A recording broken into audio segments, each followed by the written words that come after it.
Promoting Russ Callaway to co-offensive coordinator wasn't the sexy move, and it wasn't the move that most people wanted, but it still is a good move for the Florida Gators in 2024.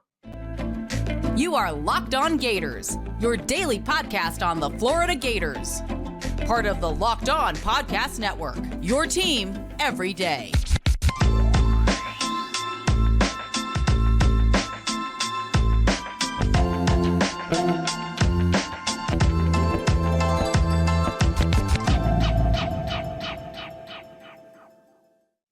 Hello, and welcome back to another episode of Locked On Gators, part of the Locked On Podcast Network, your team every day. Thanks for making Locked On Gators your first listen of the day every day. We are available daily and free wherever you listen to the podcast and on YouTube. Happy Monday. I'm Brandon Olsen. Find me on Twitter at WNS_Brandon. Find all my written work with Giants Country and NFL 33. Today's episode of Locked On Gators is brought to you by FanDuel. Make every moment more. New customers, join today. You'll get $150 in bonus bets if your first bet of $5 or more wins. Visit FanDuel.com/lockedon to get started. And the Florida Gators have finally made a move at offensive coordinator. We'll say it like that. We'll say they finally made a move at offensive coordinator by promoting Russ Callaway, tight ends coach, to co-offensive coordinator. We're still waiting to get all of the details as far as how this is going to work. It's probably going to take a little bit to get those details. But the expectation is that Russ Callaway will continue being the tight ends coach. He's just adding co-offensive coordinator to his title, and that he's going to take on more responsibility. Whether or not that will be him calling the plays, unclear at this point. And frankly, I don't think Billy Napier really knows the answer to that one right now.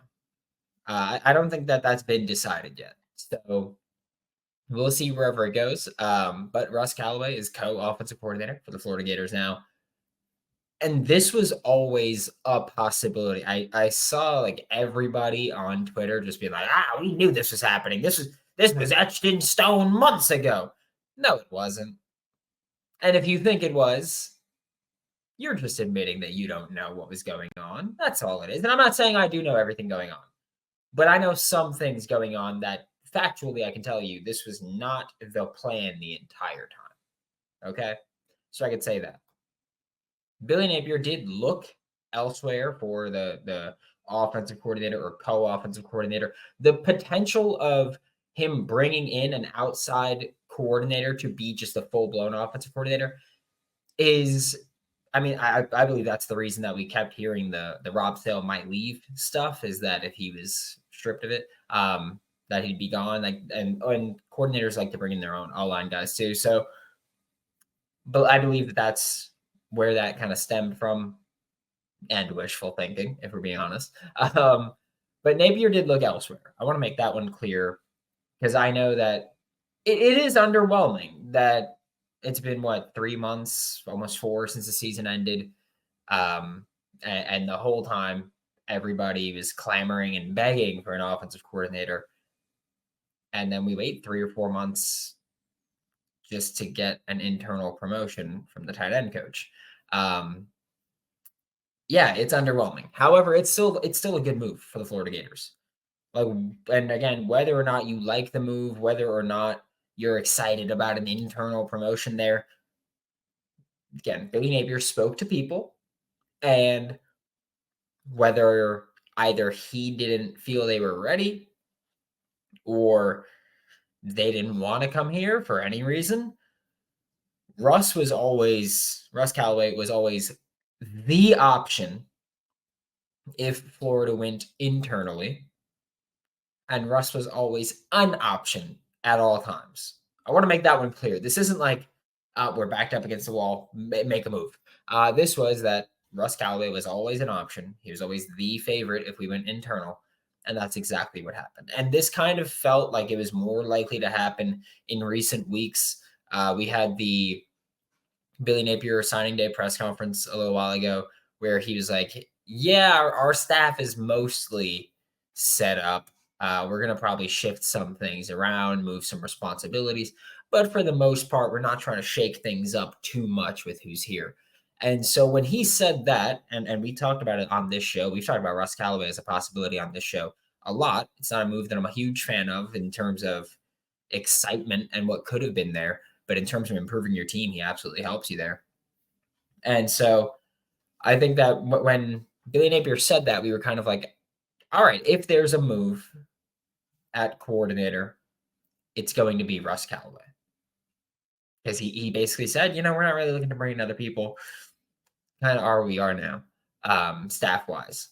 And that was also before Darnell Stapleton left. So things can change with that second offensive line coach, which, by the way, that is still the expectation, is that there's going to be a second offensive line coach.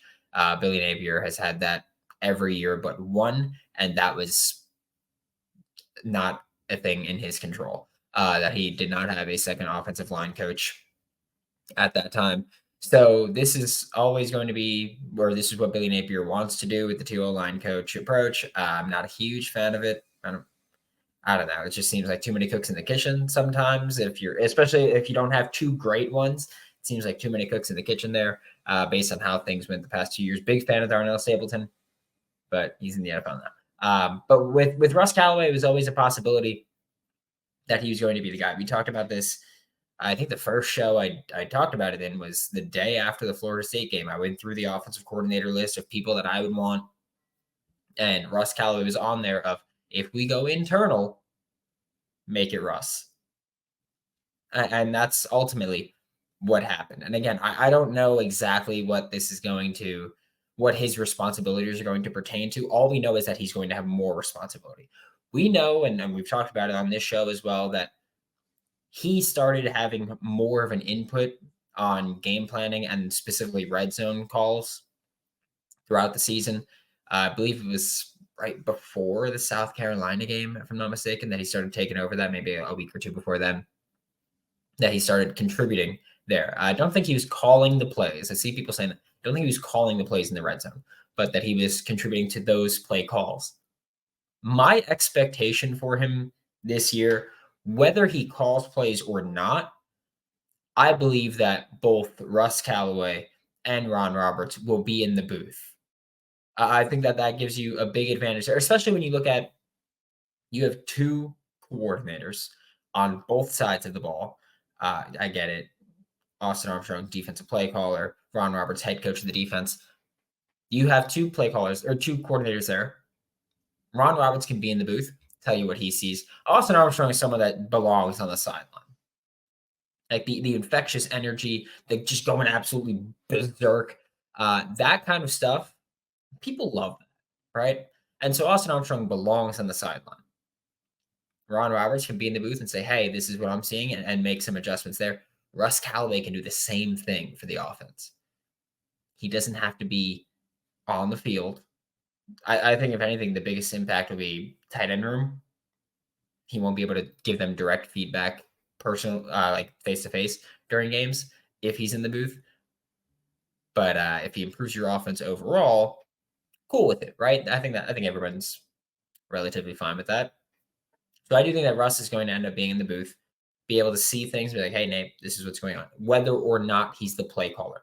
If he's the play caller, he'll be in the booth, see things. Again, my expectation, he'll be in the booth, see things, and then be able to adjust accordingly. And if he's not the play caller, obviously, ideally, he's the play caller. If he's not the play caller, he'll still be able to see things and go, hey, Nate, this is what I'm seeing.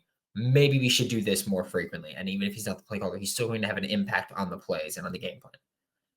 I will also say with him, he's probably, I would hope that we go a little more up-tempo there. Finally, it would be really nice to see that happen every now and then, at least. Like, I know that we got Billy Napier. We're not expecting to just go full time. But something would be nice. Just saying, we are about to talk about the impact that Russ Callaway is going to make on this team and who benefits the most from it. But first, we're going to get a quick word from FanDuel.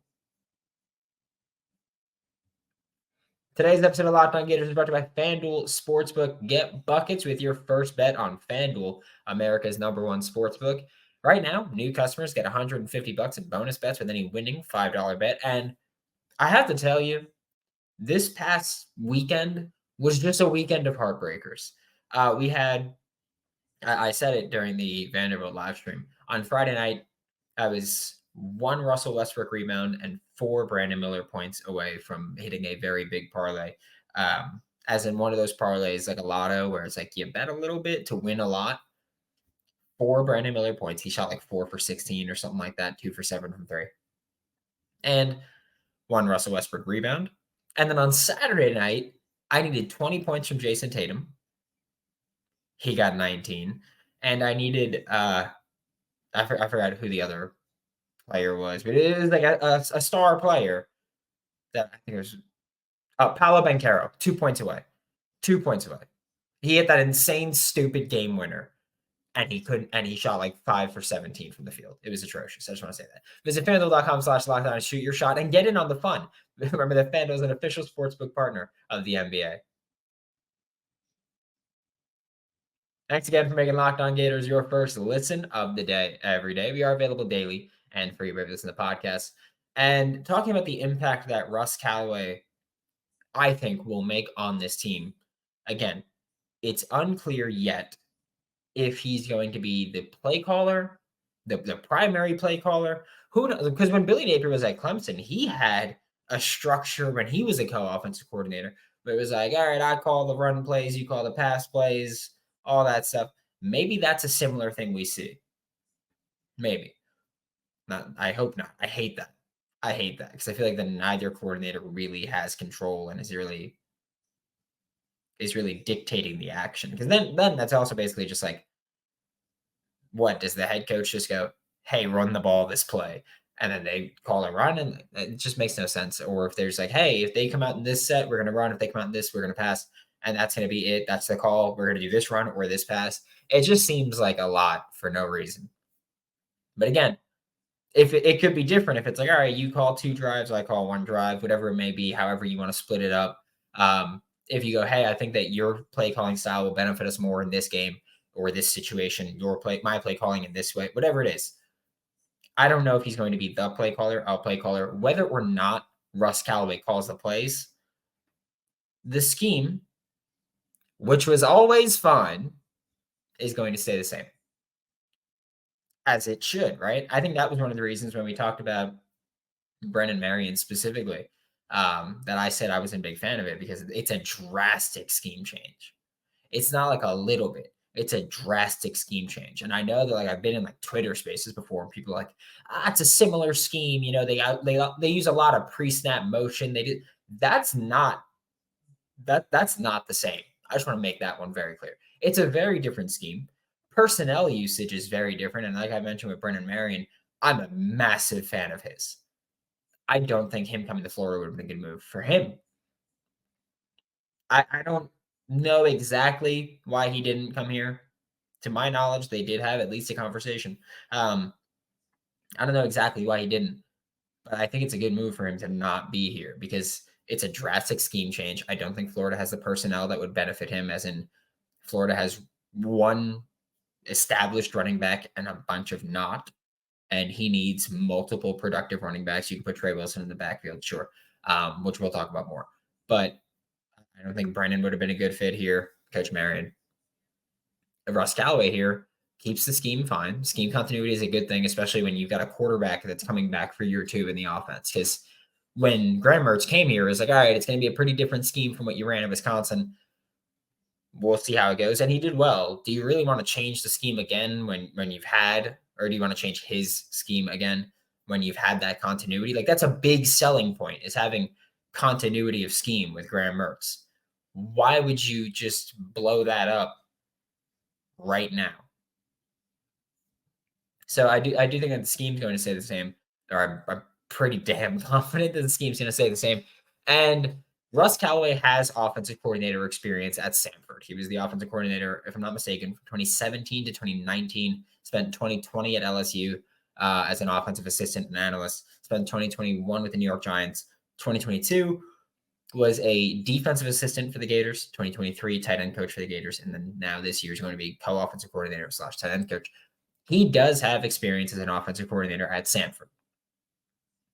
He loved bringing out 11 personnel, so 1 running back, 1 tight end, 3 receivers with air raid concepts.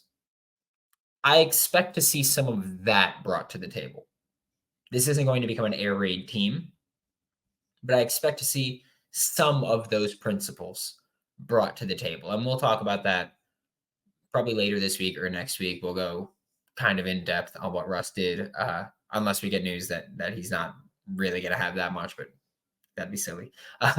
So we'll go either later this week or early next week. We'll talk more about what Russ did at Samford when I can actually get more film, because there's like 3 games available. But I do think that we see some of that kind of branch in, which is big. It is very helpful because everybody and their mother has talked about how the scheme is fine, but Billy Napier's play calling isn't putting guys in great positions. And I don't have as much of an issue with why are these guys generally in the same area when they're like different depths, because that's the point of those layered throws, is like when you run flood or when you run levels, like you want guys to be in a window. That's what you're doing. Think of it as like Madden 07, was it? With like the vision cone. Think of it like that. This isn't, you're like, quarterbacks don't see from the broadcast view you're watching on. Quarterbacks don't see from whatever view you use in Madden.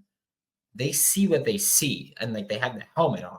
And so when you give them just windows to look through where you can go, okay, Trey Wilson's 4 yards downfield, Ricky's 12, and out of the Khalil Jackson's 23. And they're that depth, but they're still in the same window. You could see all of them and go through your reads easier. So I do think that it's not as bad as people think with the passing concepts. However, adding some air raid concepts to the passing game will absolutely help it.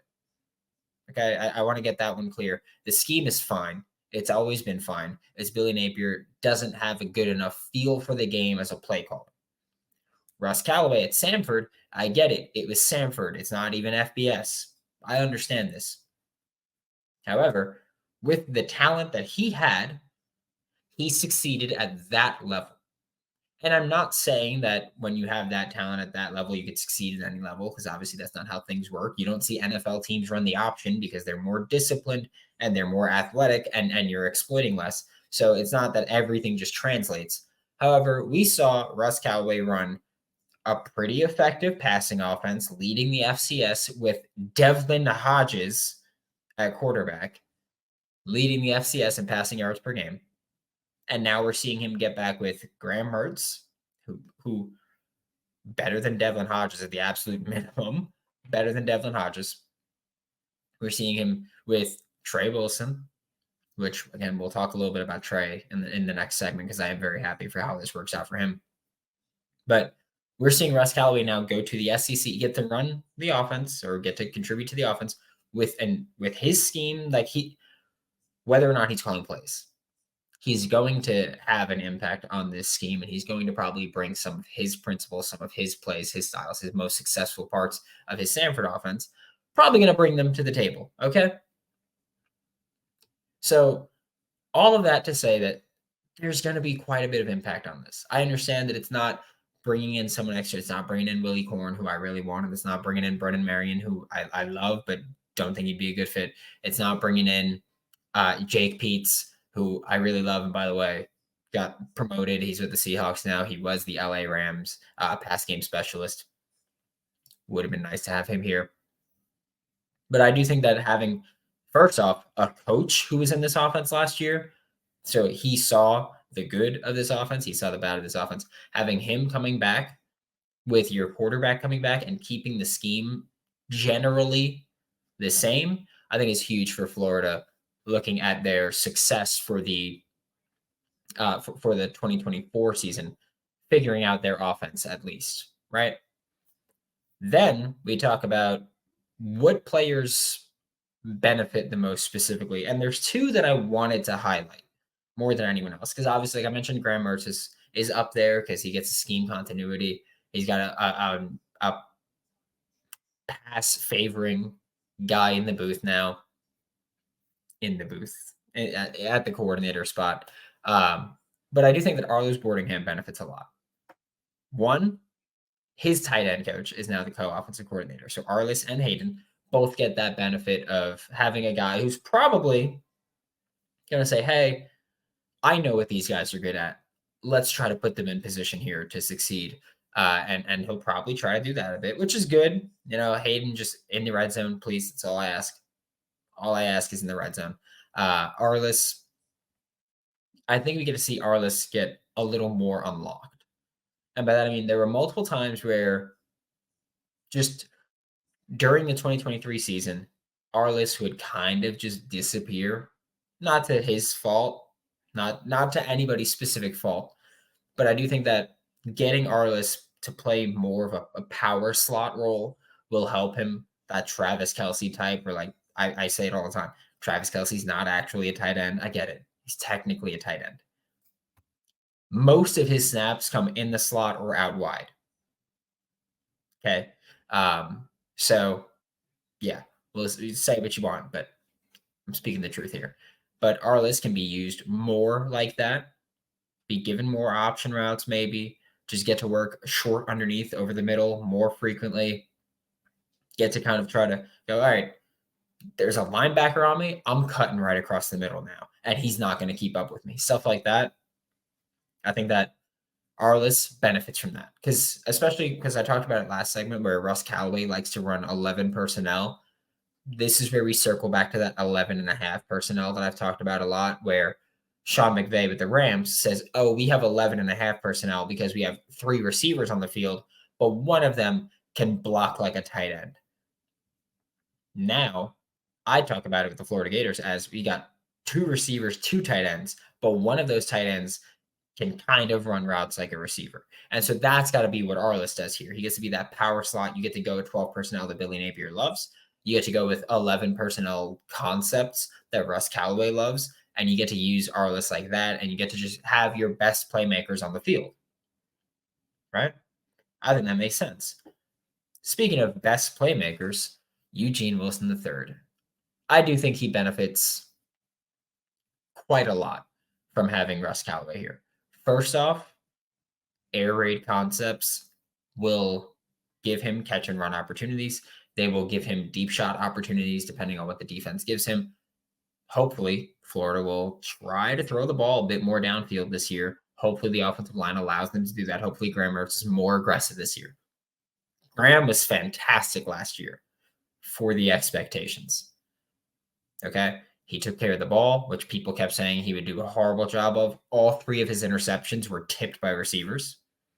So did a great job taking care of the ball. Need him to be a little bit more aggressive because teams can just play close to the line, screw you up there, and cook you because they could just do that. Like you could just go cover 1, cover 0, and bring some heat, and you're going to destroy this offense because the offensive line isn't going to hold up. And if you're slowing receivers down, good luck because Graham can't run like that. So I do think that Eugene will be helped if you throw the ball deep a little more. I do think we still see him run some of that gadgety stuff. But like I've said before multiple times, I want him to play more of a receiver role.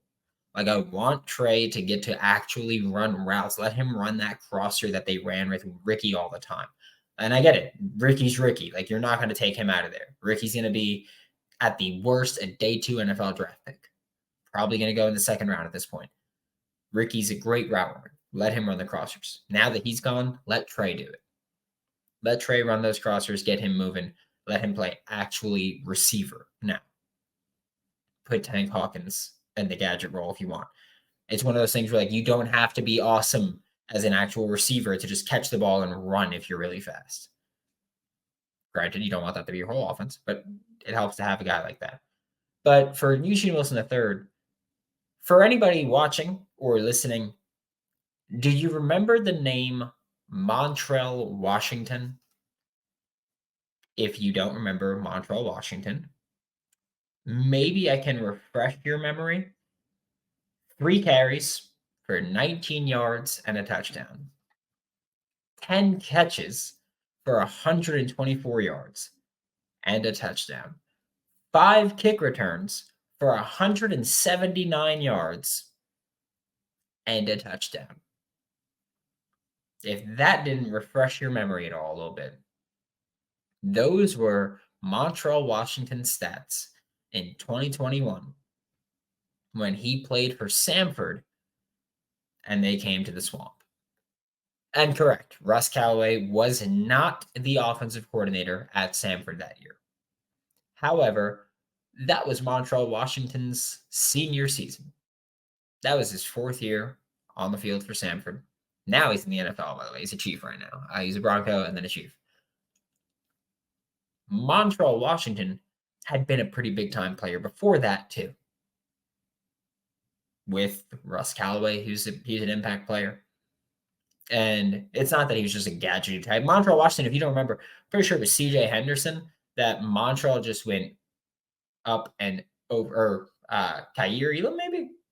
That he just went up and over and destroyed in the end zone, just mossed him. That was Montreal Washington. He did that. He's really good. What he did at Samford was that he was used kind of like a slot back style. Like he would play out wide, he'd play in the slot, he'd play in the backfield. Similar to how, actually, let's rein that in a little bit. Deebo Samuel light usage. Like he wasn't used as frequently in the backfield. He wasn't used as frequently in that way. But he was put into the backfield where he could run routes out of there, catch passes, and because if he's in the backfield, he's almost definitely not being covered by a corner, right? So they put him in the backfield, let him run routes against a linebacker, most likely, maybe a safety. And they would get him the ball in creative ways. Last year, we saw Trey play in the backfield a little bit, not a ton, but we saw him do it a little bit. Let me see if I can pull up the snap count for how frequently he actually played out of the backfield. Because again, it wasn't a lot. We did see him do it. That's 2022 stats popping up for some reason. That's a fun one. But Eugene Wilson did play out of the slot. He played out of the backfield. He moved around quite a bit. And according to PFF, he was in the backfield for 6 snaps. If you don't remember, there was one where he ran an angle route out of the backfield, got a completion. Good play. Like, that's what you should do when you have a guy like that. Because when you let him run out of the backfield and let him run the option route, if the linebacker's playing in, he goes out. The linebacker's over pursuing, he goes in. And you get to do that. They also ran some kind of like toss to him one time, and it was fun to see. Not going to lie. It was a bit fun to see. But I do think that Russ Callaway will try to get him more involved in different ways. And that's what you can ask for, right? Like you can go, hey, this true freshman All-American, this dynamic playmaker, let's get him the ball in different ways, similar to how you did with Montreal Washington. Again, Montreal Washington was not, like in 2021 against Samford when he had his great game, his 3-touchdown game in a game where Samford scored 52 against Florida. In that game, Russ Callaway was not there. Russ Callaway was not calling the plays. Even the year before, Russ Callaway was not there. He was not calling the plays. Montreal Washington was a playmaker every year. And Russ Callaway deserves credit, by the way, for the initial development and finding of him, but also for showing how to unlock him. And I think you could do that with Trey Wilson or Eugene Wilson III. I don't think that it's something you should do all the time, like Deebo when 2 or 3 years ago when he was just like hammered in the backfield and they would just bring him all the time. But change of pace, just get the ball in your hands of dynamic playmakers. You could put Trey Wilson in the backfield and do that. Thanks for making Locked On Gators your first listen of the day every day. We are available daily and free breakfast in the podcast. We'll be back tomorrow. Talk more Florida Gators football for Locked On Gators. I'm Brandon Olsen. Don't forget to follow me on Twitter at WNS_Brandon. Find all my written work with Giants Country and NFL 33, and I'll see you all next time.